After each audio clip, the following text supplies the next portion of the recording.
Kadang pasien itu merasa lama menunggu di farmasi. Apa penyebab antrian panjang di farmasi itu?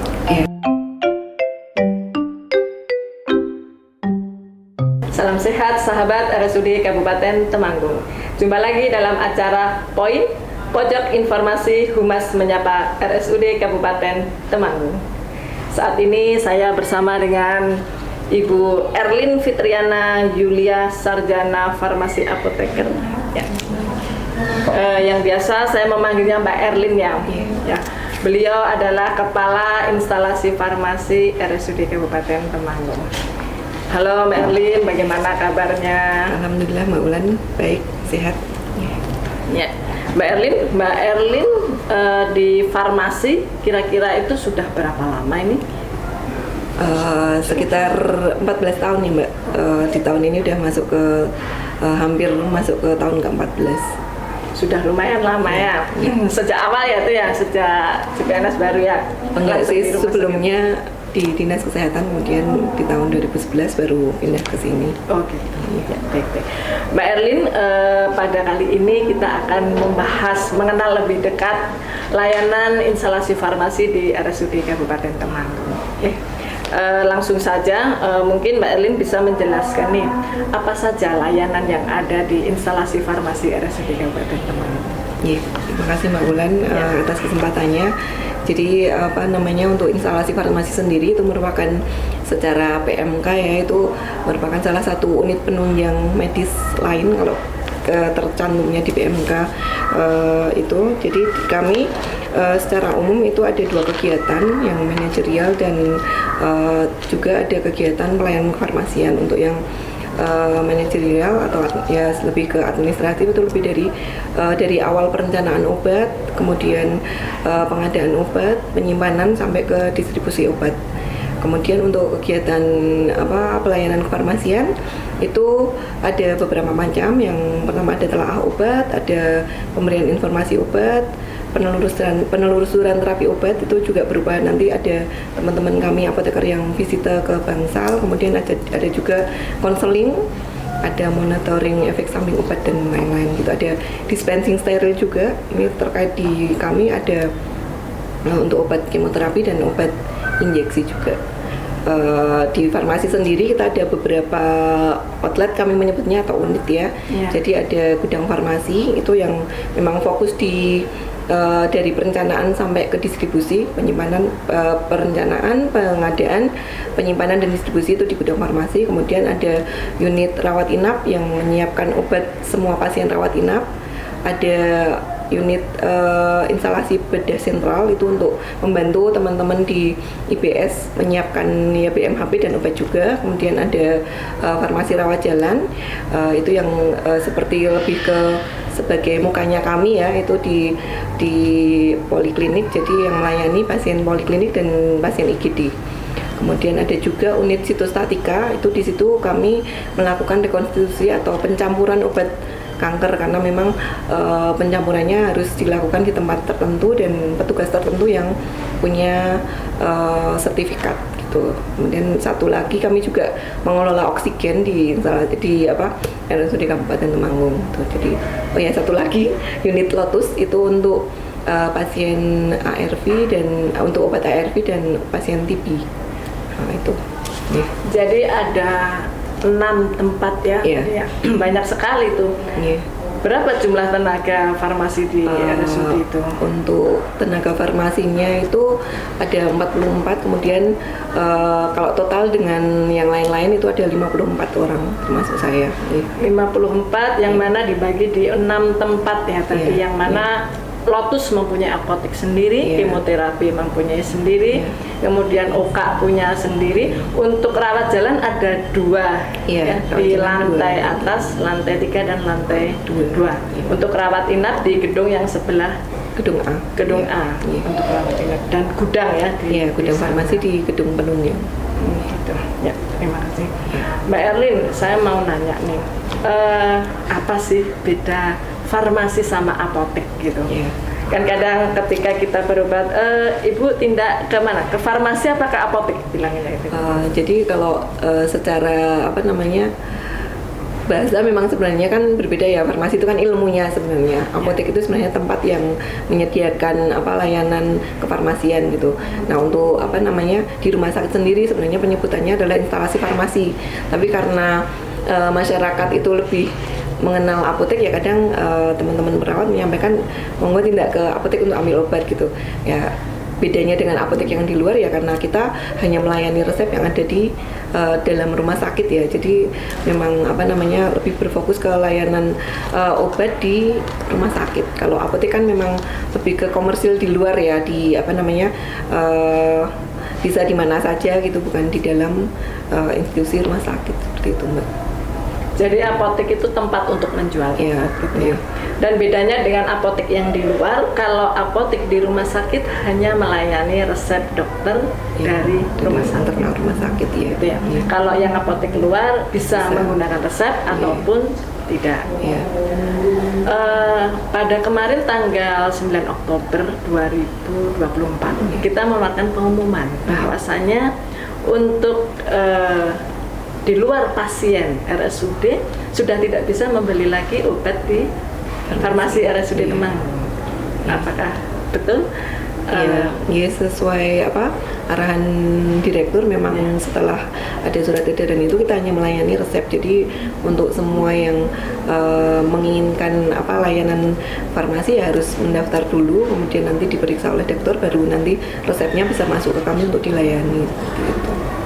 Jadi untuk farmasi RSUD Kabupaten Temanggung hanya melayani pasien rawat jalan maupun pasien rawat inap. Iya. Di luar itu tidak bisa ya, karena semua yang bisa kita layani harus punya nomor rekam medis yang terdaftar di rumah sakit. Jadi kita tidak bisa akses kalau cuma pakai nama gitu, datang dengan nama gitu, kita sudah tidak bisa karena memang sudah dibuat aturan yang seperti itu. Harus mempunyai nomor rekam medis yang ada di rumah sakit, namun harus periksa. Iya, harus mendaftar, harus periksa, ketemu dokter dulu baru. Iya. Baik. Selanjutnya, kalau untuk farmasi, Mbak Erlin, itu obat-obatan yang dijual itu apa saja? Obat paten, generik, atau mungkin? Ya, untuk instalasi farmasi sendiri kita punya buku patokan untuk obat yang kita sediakan. Jadi itu namanya formularium rumah sakit yang memang itu disusun oleh Komite Farmasi dan Terapi, nanti juga disetujui oleh direktur. Jadi obat-obat yang kami sediakan itu yang semuanya yang masuk di formularium rumah sakit. Ada obat generik, ada obat paten juga sesuai dengan kebutuhan di rumah sakit gitu. Jadi memang sudah ada kamusnya, istilahnya pedomannya ya, patokannya. Kita tidak bisa membeli obat di luar formularium rumah sakit gitu. Menyediakan di luar formularium rumah sakit juga tidak bisa. Harus sesuai dengan formularium yang telah ditetapkan oleh RSUD Temanggung ya, obat yang kita jual. Baik. Kemudian jika ada resep obat yang kosong, itu bagaimana? Biasanya kita akan lihat dulu obatnya jenisnya apa. Misalnya memang kita mempunyai obat yang sejenis, kita akan konsulkan ke dokter, kita infokan bahwa dokter obat yang ini misalnya kosong distributor, misalnya kan seperti itu. Kadang kan juga di luar kuasanya kita ya, kadang memang dari pabrikan memang bahan bakunya tidak ada, jadi memang kita kekosongan, kita konsulkan ke dokter, nanti kita akan sarankan dokter ini ada yang sejenis yang bisa digunakan. Kalau dokter setuju, nanti kita akan layani dengan sesuai yang diadviskan dokter seperti itu. Jadi ada proses komunikasi dulu dengan dokter karena memang kadang jadinya mungkin jadinya agak ada jeda, tidak bisa kita langsung putuskan ganti apa gitu kan. Tetap ada langkah untuk konsultasi dengan dokter. Jadi kadang kekosongan itu bukan hanya masalah obatnya belum datang atau gimana, tapi memang kadang secara nasional obat itu tidak ada gitu ya. Mungkin bisa ini ya, saya informasikan bahwa kalau sebagian besar obat itu bahan bakunya kita masih impor, belum ada yang Indonesia produksi sendiri. Jadi terkendala itu kadang di pabrikan sendiri, ketika ada kekosongan bahan baku pun juga tidak bisa memproduksi, akhirnya distribusi ke rumah sakit ataupun apotek juga akan terhambat. Nah, ada kejadian seperti itu juga. Jadi memang variatif juga sih, kadang juga memang karena sebenarnya di pabrikan ada, belum sampai ke distributor juga bisa, tapi memang kita akan selalu upayakan bahwa ketersediaan obat ini juga tidak mengganggu layanan gitu. Ketidaktersediaan ini tidak mengganggu layanan, jadi kita upayakan untuk mengkonsulkan atau mencari alternatif obat lain yang setara atau walaupun kandungan zat aktifnya beda tapi fungsinya sama seperti itu. Jadi dipastikan bahwa pasien itu pasti mendapatkan obat. Ya, harapannya juga seperti itu. Obat tersedia ya, meskipun ketika kosong kita konsulkan kembali kepada dokter pemberi resep mencarikan pengganti. Baik. Kemudian untuk resiko jika obat itu diganti secara sembarangan dengan merek lain tanpa sepengetahuan dokter. Kalau di kami, jadi memang kami sudah diberi wewenang untuk misalnya memang yang tersedia di formularium rumah sakit, misalnya dokter menulis resep apa gitu, misalnya obat apa, tapi itu kandungannya kita punya kandungan yang sama dan memang itu yang memang masuk formularium rumah sakit, memang kita diberi hak untuk langsung mengganti. Tapi kalau misalnya memang itu sesuatu yang berbeda, kita tetap akan komunikasikan ke dokter gitu. Jadi kita hanya kemungkinan kan misalnya dokter lupa ini yang tersedia di kita merek ini, beliau menulis merek yang lain, nah itu kita bisa langsung mengganti. Tapi kalau yang berbeda fungsi, berbeda ini ya kita tetap ada proses konsultasi dan memang kita memang yaitu ada diberi kewenangan untuk memberikan sesuai yang tersedia. Tapi untuk sekarang kan kita juga sudah mulai melakukan e-resep ya. Jadi semua resep kan di-input di sistem. Jadi dokter pun akan menulis sesuai yang tersedia di di sistem kita. Jadi agak jarang ditulis yang berbeda gitu. Ya. Kebetulan Rumah Sakit Temanggung sudah menggunakan e-resep ya, elektronik resep, sehingga dokter menulis sesuai dengan formularium yang tersedia di RSUD Temanggung. Meskipun kalau dari apoteker sendiri juga mempunyai kewenangan untuk mengganti yang sesuai, yang sama isi dan baik. Mbak Erlin, apakah petugas farmasi itu juga memberikan edukasi atau konseling kepada pasien? Iya, ada. Kami juga di dua tempat ya, farmasi rawat jalan termasuk Lotus, kemudian rawat inap kita juga ada. Kalau secara umum yang lebih banyak memang yang pemberian informasi obat, ketika kita menyerahkan obat selalu diberikan itu untuk konselingnya yang lebih mendalam. Memang kadang ada juga untuk penggunaan alat khusus atau misalnya inhaler atau insulin di rawat jalan seperti itu juga kita berikan. Di rawat inap pun juga sama, ada teman-teman yang melakukan kegiatan visitor, kunjungan ke bangsal, biasanya juga akan memberikan konseling ke pasien juga. Baik di rawat jalan maupun rawat inap berarti ada konseling obatnya. Kalau ruangannya di mana Kak? Kalau di RSUD kalau misal ini orang pengen pengen konsul rawat jalan, konsul obat gitu. Di farmasi rawat jalan ada satu pojok kecil untuk konseling.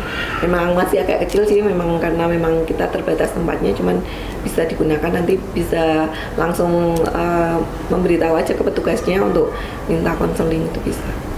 Kadang pasien itu merasa lama menunggu di farmasi.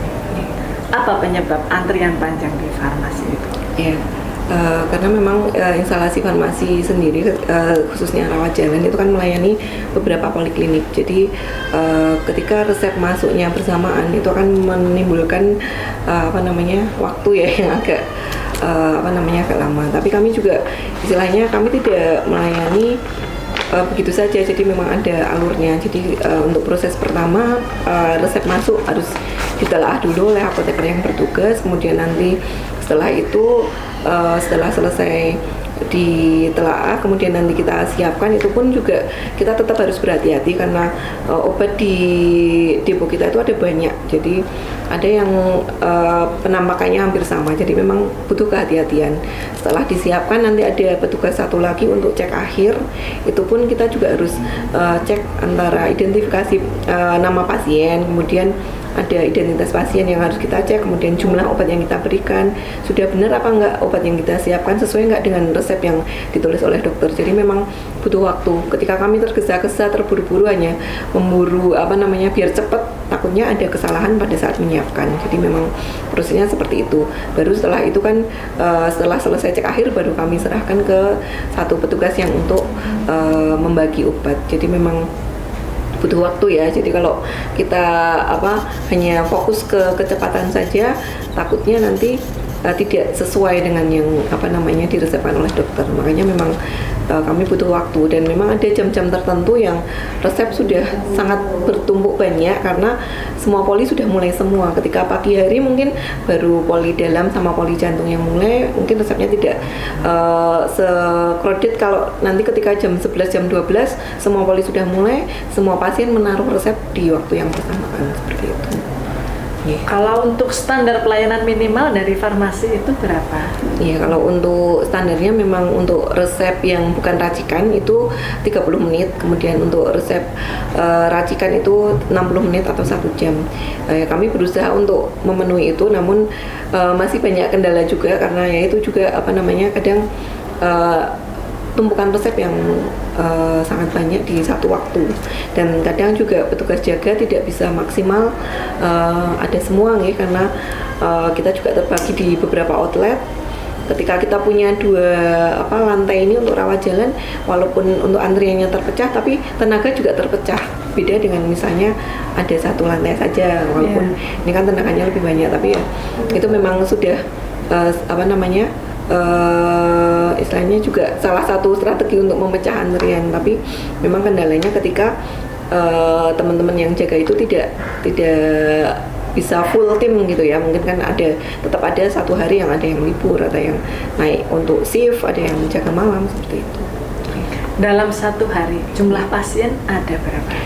Sekitar 300 kalau sepi, 700 kalau ramai. Jadi memang dari 30 poliklinik misalnya kita kumpulkan, kelihatannya kan poli ini sedikit ini, tapi kan kalau kita kumpulkan bisa sampai 300 sampai 700. Apalagi kemarin setelah lebaran ini kan ada penumpukan ya, karena libur lebaran beberapa pasien tidak bisa berkunjung ke poli. Akhirnya setelah buka kita bisa sampai 700 pasien sehari. Dalam 1 hari farmasi itu melayani pasien kurang lebih 300 sampai kalau pas rame 700 ya. Dengan waktu yang bersamaan prakteknya. Itu yang menyebabkan mungkin dari tenaga farmasi butuh ketelitian juga dalam memberikan obat. Kira-kira adakah strategi yang sedang dikembangkan untuk mempercepat layanan itu? Ya, kami juga sudah berusaha berbagai macam ya. Yang pertama misalnya sekarang untuk antrian sendiri sudah menggunakan barcode. Jadi pasien tinggal datang ke farmasi untuk melakukan barcode dari identitasnya, kemudian nanti akan keluar nomor antrian sesuai dengan nomor antrian pasien. Setelah itu kami juga dari yang ngelink dari barcode ini, nanti setelah obat selesai nanti akan mendapatkan WA juga. Jadinya pasien bisa, misalnya memang ada acara yang lain, bisa ditinggal dulu dan nanti diambil setelah ada WA selesai. Jadi tidak harus menunggu di depan farmasi. Kami juga memberi batasan waktu untuk hari pengambilan maksimal 3 hari dari resep yang diterima pasien. Kalau 1 hari pun kita akan tetap layani sampai jam 7 malam untuk pengambilan obat gitu. Kemudian yang kedua, kami juga ada inovasi untuk teman-teman petugas itu tidak hanya jaga di 3 shift. Jadi untuk normalnya kan kita jadwal jaga itu jam 7 sampai jam 2 sampai jam 9, kemudian jam 9 sampai pagi. Tapi di kami ada yang masuk jam 9, ada yang masuk jam 11 untuk mengurai resep kekrodetan resep di satu waktu di kira-kira jam 11 sampai jam 12 itu. Kemudian yang ketiga juga ada inovasi dari teman-teman rawat jalan untuk packing sebelum resep masuk. Jadi kan kita sudah bisa membaca ya, ini resep obat ini biasanya 30, ini 60, ini 90.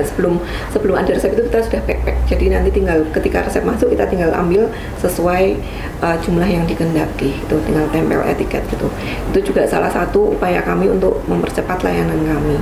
Walaupun mungkin juga belum begitu ini ya, tapi harapannya nanti ke depan ada peningkatan respon time kami untuk melayani pasien. Jadi untuk mengurai itu dari farmasi sendiri sudah menyediakan WA ya, WA ada kepada WA. pasien apabila obat itu sudah jadi. Jadi andai kata pun ditinggal itu tidak masalah ya. Jadi tidak harus menunggu di depan farmasi gitu ya, karena sudah ada notifikasi jika obat sudah jadi. Yang kedua yaitu jaga itu tadi di uraya petugasnya sendiri di jam-jam kredit itu ditambah tenaganya. Kemudian untuk pengemasan pengecekannya.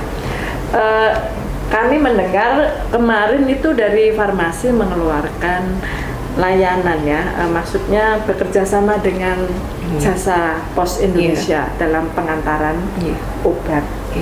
Ini juga salah satu wujud inovasi juga ya, karena memang kami paham kalau mengantri obat itu juga sangat melelahkan karena mungkin pasien sudah dari pagi menunggu dokter, kemudian periksa, harus menunggu obat lagi. Nah, kami kemarin sudah mulai untuk kerjasama dengan PT Pos, jadi ada beberapa obat yang memang bisa langsung dikirimkan lewat PT Pos.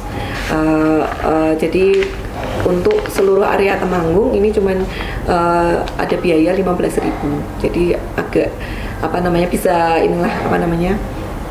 tidak terlalu mahal nih 15.000. Untuk terkait obat apa saja yang bisa dikirim ini juga ada ininya ya, ada karena memang untuk obat-obat tertentu yang masuk golongan psikotropik, narkotika, sama mungkin obat-obat yang harus dibawa dengan suhu dingin itu memang kami belum berani untuk mengirimkan. Jadi beberapa memang yang misalnya ada pasien untuk meminta untuk dikirim, kita akan cek dulu, kita screening dulu ada nggak obat-obat tersebut. Kalau tidak ada maka pasien bisa langsung ke booth-nya PT Pos, nanti ditransaksikan, nanti tinggal kundur, nanti bisa istirahat di rumah, nanti tinggal obatnya akan langsung datang ke rumah.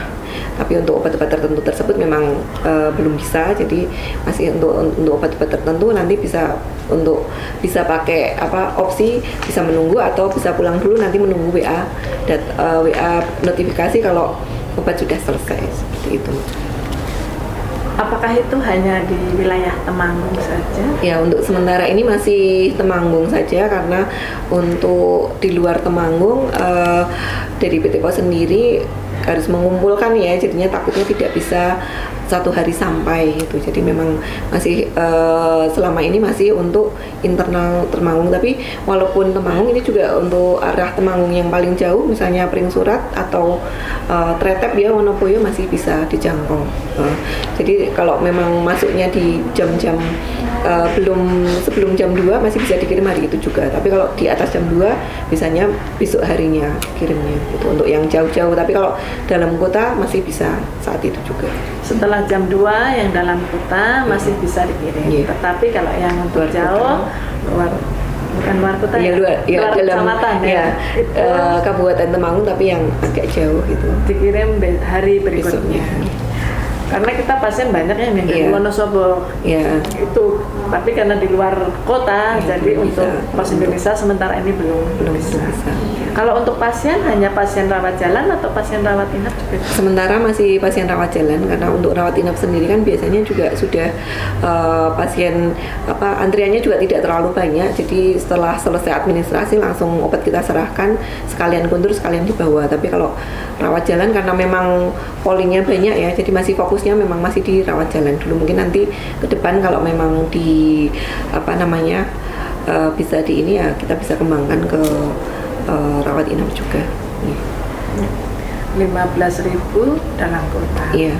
Kemudian bagaimana keamanannya? Apakah pasien yakin obat itu sampai di rumah dalam keadaan sesuai dengan yang kita siapkan gitu? Ya. Jadi prosesnya nanti setelah kita siapkan, kita ada cross check dengan petugas pos. Jadi identitas juga kita cek lagi, kesesuaian dengan resep kita cek lagi. Kemudian kita akan pack dari farmasi sendiri pakai kerasa obat farmasi ya. Kemudian nanti setelah itu baru dibawa ke petugas pos untuk di packing lagi. Jadi memang dari PT Pos sendiri nanti juga pakai box dan di wrap sendiri, jadi insya Allah keamanannya juga terjaga. Dan nanti juga setelah sampai ke pasien juga ada laporannya ke kami bahwa itu sudah tersampaikan ke pasien gitu. Jadi pasien bisa bisa istilahnya tidak takut kalau obatnya salah atau keliru dengan pasien lain, karena memang ada proses cross check dulu sebelum di packing gitu. Berarti enak ya, kalau Iya. kita ada keterbatasan waktu, Iya, mungkin bisa bisa. menggunakan layanan Iya. tersebut. Iya. Gimana caranya kalau misal nih saya mau pakai layanan Pos Indonesia? Ya, nanti bisa ketika pasien datang ke farmasi, scan barcode, kemudian nanti langsung bisa ngendiko ke petugasnya bahwa Mbak saya mau kirim lewat pos gitu. Nanti petugas akan screening. Kalau memang resep-resepnya bisa dikirim, nanti kita akan arahkan monggo ke boothnya pos, nanti bisa langsung bertransaksi dengan PT Pos gitu. Nanti ada dapat nomor ininya, transaksinya.